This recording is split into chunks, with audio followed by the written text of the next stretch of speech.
की शुरुआत करेंगे तो बिहार में एसआईआर पर बड़ी खबर आपको बताएं, जहां एसआईआर पर सुप्रीम कोर्ट में सुनवाई होने वाली है। बिहार में एसआईआर को चुनौती देने वाली याचिकाओं पर सुनवाई होगी। पिछली सुनवाई में निर्वाचन आयोग को मिली थी राहत और सुप्रीम कोर्ट ने यह कहा था कि एसआईआर जारी रहेगा। ये बड़ी खबर आपको बता रहे हैं। सुप्रीम कोर्ट में आज एसआईआर को लेकर के सुनवाई होने वाली है। जो विपक्ष की पार्टियां हैं वो एसआईआर पर सवाल खड़े कर रही हैं और इसकी प्रोसेस को लेकर के सवाल खड़े कर रही हैं। अब इस पर ही आज सुप्रीम कोर्ट में सुनवाई होने वाली है। बिहार में एसआईआर को चुनौती देने वाली याचिकाओं पर आज सुनवाई होने वाली है, तो आज का दिन बेहद ही खास अहम माना जा रहा है। पिछली सुनवाई में निर्वाचन आयोग को राहत मिली थी। सुप्रीम कोर्ट ने यह कहा था कि एसआईआर जारी रहेगा। आज फिर से अहम सुनवाई होने वाली है। तो अब ये भी जान लीजिए कि एसआईआर पर सुनवाई क्यों हो रही है, इसके पीछे की आखिर वजह क्या क्या है। एक एक करके आपको वजह बताते हैं। देखिए, विपक्षी दलों ने बिहार में एसआईआर को चुनौती दी थी। विपक्ष का ये दावा है कि इससे बड़ी संख्या में वोटर के नाम काटे जाएंगे। वोटर लिस्ट में गड़बड़ी किए जाने की आशंका जताई गई है और इसे ही लेकर के ये सुनवाई हो रही है। चुनाव से ठीक पहले एसआईआर की टाइमिंग पर भी अब सवाल विपक्ष की तरफ से उठने लगे हैं। विपक्षी दलों की याचिका पर 10 जुलाई को ये सुनवाई हुई थी। पिछली सुनवाई सुप्रीम कोर्ट ने आधार और राशन कार्ड पर विचार करने को कहा था। तो ये सुनवाई आज बेहद ही खास होने वाली है। और ज्यादा जानकारी के साथ दिल्ली से न्यूज़ 18 संवाददाता शंकर आनंद हमारे साथ इस वक्त फोन लाइन पर जुड़ गए हैं। शंकर, आज सुप्रीम कोर्ट में एसआईआर को लेकर के फिर से सुनवाई होने वाली है। क्या उम्मीद की जा रही है, आज क्या फैसला हो सकता है सुप्रीम कोर्ट का? देखिए, सुप्रीम कोर्ट में पिछले कुछ दिनों पहले जिस तरह से कई याचिकाएं दायर हुई थी और कई याचिका इस बात को लेकर हुई थी कि जिस तरह से बिहार चुनाव के विधानसभा चुनाव के ठीक पहले जिस तरह से वहां पर विशेष मतदाता सूची पुनरीक्षण का कार्य चल रहा है, वो कितना सही है कितना गलत है, इस बात को ध्यान में रखते हुए उसके खिलाफ बाकायदा याचिका दायर की गई थी। कई याचिका दायर की गई थी, तो उन तमाम याचिकाओं को पिछले कुछ समय पहले सुनाया गया था। उसी के आधार पर अभी आगे कार्रवाई हो रही है। तो आज की सुनवाई बेहद महत्वपूर्ण होने वाली है और कहा जा सकता है कि इस मामले में आज विस्तार से तमाम बातों को रखा जाए। शंकर, क्या जानकारी मिल पा रही है, कितने बजे से ये सुनवाई शुरू होगी? तो देखिए, आज का दिन बेहद ही खास है। सुप्रीम कोर्ट में ये सुनवाई होने वाली है। एसआईआर को लेकर के सुनवाई होगी और ये मुद्दा संवेदनशील और राजनीतिक रूप से भी बेहद ही अहम माना जा रहा है। आपको बता दें कि बिहार में एसआईआर यानी कि स्पेशल इन्वेस्टिगेशन रिपोर्ट या इसको कह लीजिए कि कास्ट सर्वे को लेकर के सुप्रीम कोर्ट में सुनवाई होने वाली है। और ऐसे में आज का दिन चाहे वो राजनीतिक पार्टियों के लिए हो या जनता के लिए हो, दोनों के लिए अहम है। तो देखिए, निर्वाचन आयोग ने बिहार में स्पेशल इन्वेस्टिगेशन डिवीजन यानी कि एसआईआर से पहले चरण का आंकड़ा जारी किया। देखिए, आंकड़े का आपको ग्राफिक्स के जरिए हम समझा रहे हैं। 7.24 करोड़ मतदाताओं का गणना फॉर्म जमा हुआ।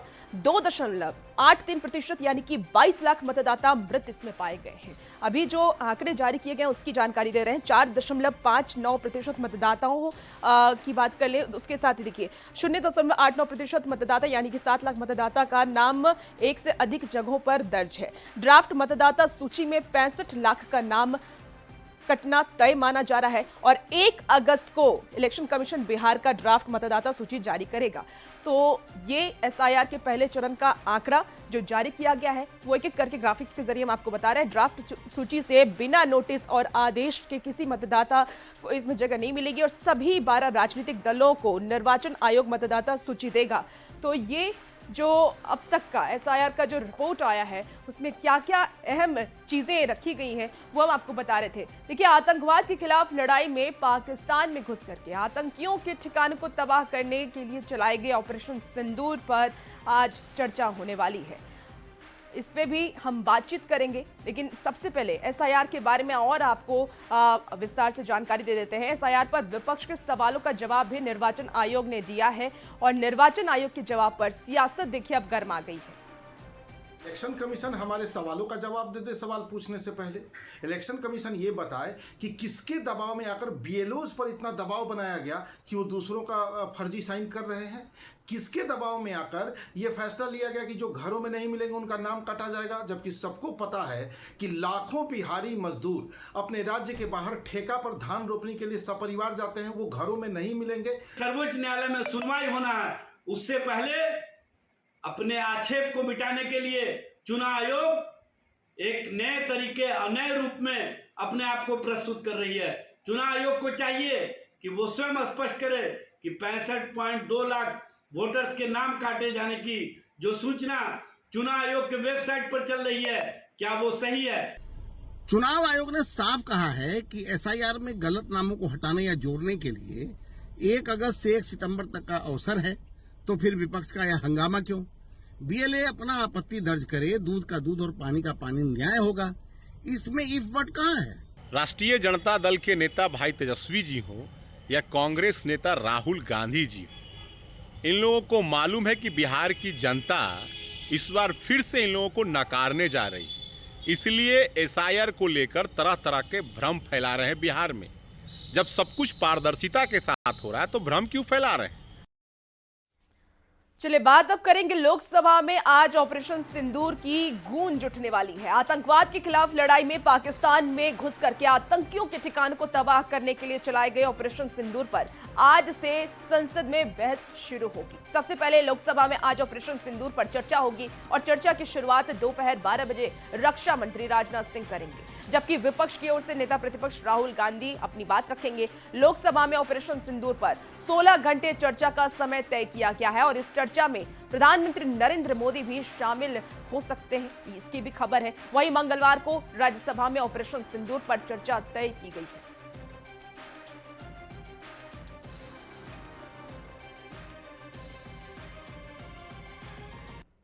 तो ऑपरेशन सिंदूर पर आज लोकसभा में महाबहस होगी। जेडीयू सांसद संजय झा ने यह कहा है कि अच्छा यह है कि इस बहस के बाद देश दुनिया को भी भारत के इस ऑपरेशन के बारे में पता चल जाएगा और सारी चीजें सबके सामने आ जाएंगी। अच्छा ये डिबेट हो जाए, एक बार देश की जनता को सब पता ही है जो घटना हुई है। और सबसे बड़ी बात है इसमें आर्मी और एयरफोर्स का जितना ज़बरदस्त काम हुआ है, जो हमारे सैनिक हैं, एयरफोर्स में जो लोग हैं, वो आपने देखा है, जो इधर उधर से लेकर के ड्रोन वगैरह लेकर के अटैक भी किया गया। तो किस तरह से जो S-400 हमारा रहा, जो बाद में प्रधानमंत्री जी आदमपुर एयरपोर्ट पे जाके खड़े भी हुए थे, तो उसको किया है। तो इंडियन आर्मी ने, दुनिया में रिसर्च चल रहा है इस पर, इंडियन आर्मी ने जो काम किया है और देश की जीत रही, ये सबसे बड़ी बात है। और एक बार थ्रेड बेयर डिबेट हो जाए पार्लियामेंट में, अच्छी बात है, देश को भी और दुनिया को भी पता होना चाहिए। और देखिए इसी बीच बड़ी खबर सामने आ रही है। आरजेडी विधायक भाई वीरेंद्र के बिगड़े हैं बोल। पंचायत सचिव को धमकी दी है भाई वीरेंद्र ने जूता से मारने की धमकी दी। नहीं पहनने पर भड़के हैं भाई वीरेंद्र। देखिए जूता से मारेंगे तुमको खींचकर, ये धमकी भाई वीरेंद्र की तरफ से दिया गया है। तो बड़ी खबर आपको इस वक्त बता रहे हैं, आरजेडी विधायक भाई वीरेंद्र के बोल बिगड़ गए। पंचायत सचिव को धमकी उन्होंने दी है, जूता से मारने की धमकी दी है। तो भाई वीरेंद्र की तरफ से यह धमकी दी गई, जहां उन्होंने पंचायत सचिव को जूता से मारने की धमकी दी। हेलो, हाँ भाई वीरेंद्र बोल रहे हैं। हाँ बोलिए। बोलिए, कौन बोल रहा है? अरे इनसे बात करना है आपको? अरे पंचायत सचिव से मैं बात करना चाह रहा हूँ। हाँ पंचायत सचिव बोल रहा हूँ, बोलिए।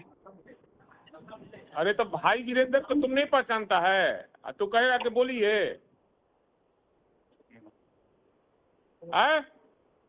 तो अपना परिचय दीजिएगा तब ना। अरे भाई वीरेंद्र का नाम परिचय देना पड़ता है? भाई वीरेंद्र मेरा नाम है, तू नहीं जानता भाई वीरेंद्र कौन है तुम्हारा? भाई वीरेंद्र मनेर का कौन है नहीं जानते हो तुम?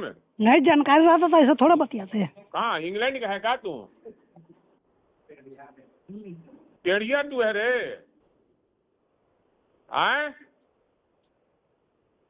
मनेर का विधायक को नहीं जानता तुम? हाँ विधायक जी बोलिए। अरे विधायक जी बोलिए, फिर जूता से मारेंगे घींच के, समझा? तू टेप करो चाहे जू करो। तुम कह रहा कि विधायक जी बोले प्रोटोकॉल का ख्याल नहीं रखेगा रे?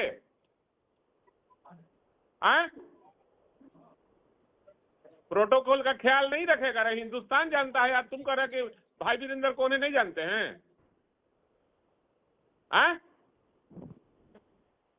अरे बोलता काहे नहीं है?